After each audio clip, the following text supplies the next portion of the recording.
Now is Congressman Jim Himes of Connecticut, who serves on the House Intelligence and Financial Services Committees. He's a Democrat from Connecticut. And also our chief Washington correspondent, Peter Cook, joining us as well. But Congressman, let's start with you. Some strong words coming out from Lindsey Graham saying that, look, we are going to have to commit ground troops. You say? Well, I say it's unfortunate when a United States senator uses language like he used, that we're all going to get killed at home. Part of the problem in the debate here, of course, is that... some parts of public sentiment, though. Yeah, but first of all, he's being inflammatory, and he's scaring people at a time when we need deliberation. And secondly, he's sort of flying in the face of something that most people who understand anything about the region understand, which is that if this becomes a U.S. war against ISIS, that is a war that we probably can't win. I mean, yes, can we destroy, people's armored vehicles? Yes, but if ISIS has the opportunity to frame this as the U.S. against Islam, which is what they want, we are in a lot of trouble. So the senator is just plain wrong. We need to do the hard work of building an international coalition in which Sunni Arab states are plainly part of that coalition. Okay, and I know Secretary Kerry talked about, the use of the word war, but Congressman, to defeat Islamic State, to defeat the militants now, though, it's got to be more than airstrikes, is it not? Well, that's right. But look, we need to be very clear about what it is that we can accomplish here. These are people who, when they are gathered in formations or, driving armored vehicles across the desert, we can find them and we can kill them. We're actually quite good at that. But they will, of course, as soon as we start that effort. But do you believe we can defeat on airstrikes alone? No. My point is that if we use the word defeat, we are talking about eliminating a group that can blend into a local village where they will get support. And yes, that does imply not just boots on the ground, hopefully not ours, but it implies a larger effort to try to eradicate the kind of conditions that allow a group that is as poisonous as this one to flourish. Peter, what do you make of what Congressman Jim Himes is saying, which is that it's virtually impossible for us to get rid of Islamic State? What are other congressional leaders saying about the objectives of these airstrikes? Well, there are certainly a number of Republicans in particular who question whether or not it is enough to truly defeat ISIS, as the president has pointed out, whether or not we can outsource, if you will, the job of taking ISIS on the ground with the Syrian rebels who maybe we can't trust right now. Those are some of the questions that are out there.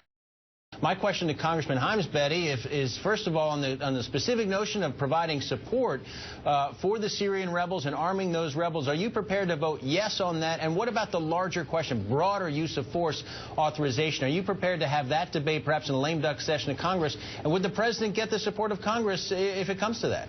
Yeah, Peter, look, I think it's essential, and I've said this, and a lot of my colleagues have said this. I think it's essential that we have this debate on the floor of the Congress, and that the president come to the Congress for authorization to undertake hostilities, if you want to use the word war or not, hostilities that in my view anyway, are not authorized by the original authorization for the use of military force against Osama bin Laden and associated al-Qaeda. So I do think we need to have that debate. For that, though? I'm sorry? If you have that debate, are you prepared to vote yes? And do you think most of Congress is prepared to vote yes? Well, look, I sit on the Intelligence Committee, so I've probably had more access to these so-called moderate rebels than most, and I have profound misgivings about that part of the plan. Now, by the way, I support the president's desire to step up airstrikes, to protect the Yazidis, to try to avoid genocide, to keep our people safe.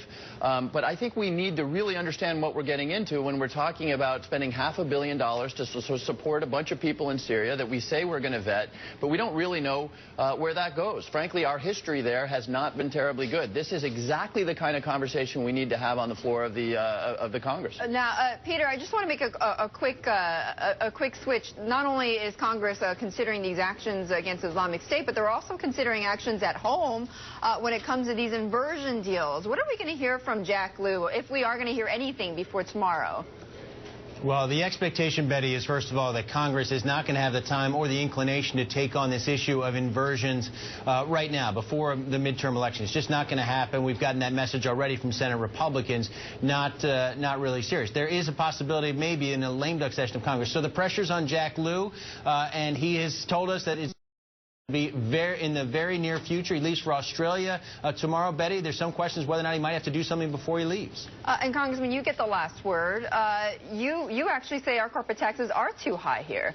Yeah, look, and what do we mean by what are we going to do something about inversions? Could we put a Band-Aid on it and make it harder for people to do this? Of course we could, but to your point, what we really need to do here is comprehensive tax reform, which includes making for a more competitive tax code. That means not having the highest statutory rate in the world, and it means not having the complexity that we do. And you believe we'll get to that? Well, that's a separate question. Right? It's not going to happen before the election. No, absolutely not. Maybe not happen within the next, certainly not within the next few weeks at all, which is the possibility of getting some decision out of the Treasury Secretary. All right, Congressman, thank you so much for joining us. Thank you, Betty. Congressman Jim Himes of Connecticut.